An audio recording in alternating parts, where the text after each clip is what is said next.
At sight of the crowds, Jesus' heart was moved with pity for them, because they were troubled and abandoned, like sheep without a shepherd. Then he and his disciples, the harvest of the abundant, but the laborers are few. So asked the master of the harvest to send out laborers for his harvest. Then he summoned the 12 disciples and gave them authority over unclean spirits to drive them out and to cure every disease and every illness. The names of the 12 apostles are these. First Simon, called Peter, and his brother Andrew, James, the son of Zebedee, and his brother John, Philip, and Bartholomew, Thomas, and Matthew the tax collector, James the son of Alphaeus, and Thaddeus, Simon from Canaan, and Judas Iscariot, who would betray him. Jesus sent out these 12 after instructing them thus: do not go into pagan territory or enter a Samaritan town. Go rather to the lost sheep of the house of Israel. As you go, make this proclamation: the kingdom of heaven is at hand. Cure the sick, raise the dead, cleanse the lepers, drive out demons. Without cost you have received. Without cost you are to give. The gospel of the Lord. Praise to you, Lord Jesus Christ.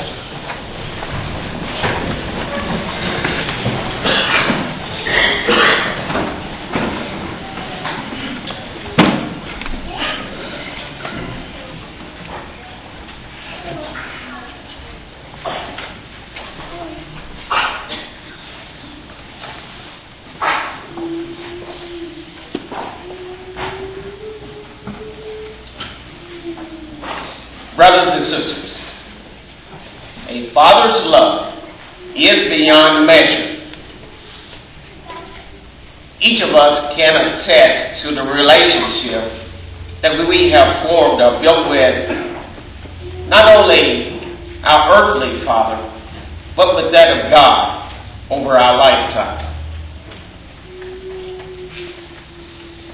I am sure there are many heartfelt stories about our fathers.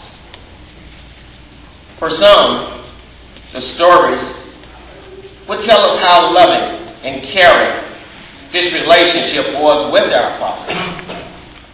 While for others, this relationship could have been strained or maybe even non-existent, which may have left us feeling sad or maybe even abandoned by our fathers. In today's gospel, Matthew relates these same sentiments when he tells us that Christ's heart is full of love for his people, especially those who were troubled and felt abandoned. Many of them were like sheep without a shepherd, and Jesus gave the apostles strict orders: cure the sick, raise the dead, cleanse the lepers, drive out demons, but most of all, bring back the lost sheep to Israel. A father's love is beyond measure. When he takes on the responsibility of being the shepherd of his family.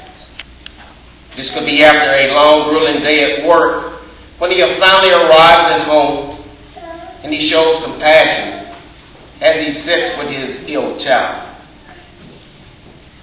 When he attends their school events. Or he's just there in the evening to tuck them in after evening prayer.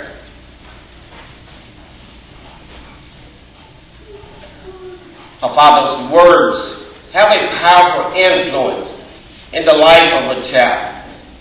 And this includes the father that is not fully present in that child's life.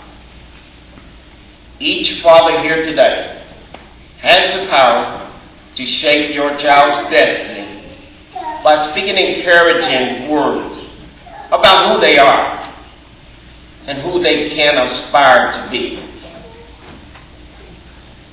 Fathers who lived during the Old Testament often found themselves blessing their children concerning their future. Just as the Old Testament patriarchs blessed their children, fathers today speak words of blessings to their children throughout their lives. It is important you continue to tell them they will do well in life because God has good plans for them. This doesn't mean parents should not speak words of correction. Well, but spend an equal amount of time encouraging them. We all know how negative comments can tear down a child's self-esteem and hinder them from achieving their full potential. A father's love is beyond measure when he can plant seeds of greatness in his child's life. This reminds me of a story of a little girl who was sitting on her grandfather's lap. The grandfather had wrinkles because of his younger years.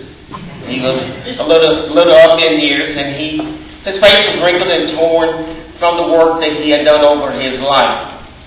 And she looked at his hands. His hands were calloused and wrinkled as well. And in the innocence of a little child, she took her soft finger and traced over the wrinkles and the lines in his face and down his hand and traced.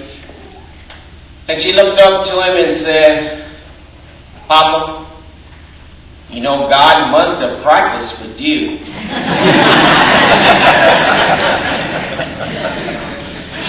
Because with me, he did everything right.